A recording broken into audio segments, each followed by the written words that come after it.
आइए बात करते हैं हेपेटोसेलुलर कार्सिनोमा यानी HCC पर और देखते हैं इसके जदीद और आसान इलाज क्या हैं।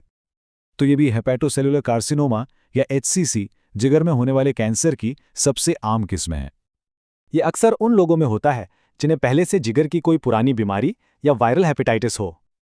पहले इसका इलाज बड़ी सर्जरी से होता था, जैसे लिवर ट्रांसप्लांट या ट्यूमर को काट कर निकालना। लेकिन मसला यह है कि बहुत से मरीज सर्जरी के लिए फिट नहीं होते, तो फिर उनके लिए क्या ऑप्शन बचता है? यहीं पर इंटरवेंशनल रेडियोलॉजी यानी IR का किरदार शुरू होता है, जो बहुत टारगेटेड और आसान इलाज पेश करती है। अगर ट्यूमर इब्तदाई स्टेज पर हो तो सबसे बेहतरीन ऑप्शन ट्यूमर एब्लेशन माना जाता है।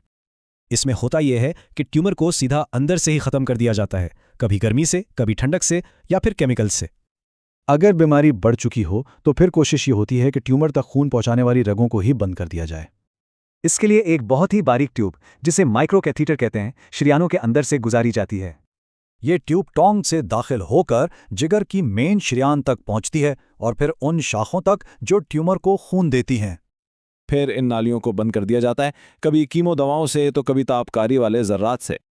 यहां साफ जाहिर है कि मरीज के बचने के चांसेस का सीधा ताल्लुक कैंसर के स्टेज और इलाज से है। इलाज के बाद भी ट्यूमर पर नजर रखने के लिए रेगुलर स्कैन्स करवाना बहुत अहम है। और सबसे अच्छी बात यह है कि इस कम तकलीफ वाले इलाज को जरूरत पड़ने पर दोहराया भी जा सकता है।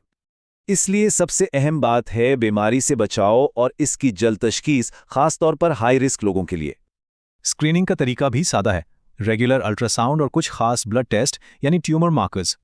आखिर में एक बहुत अहम बात, अगर किसी को HCC तशखीस हो तो इंटरवेंशनल रेडियोलॉजिस्ट से राय लेना बहुत ज़रूरी है।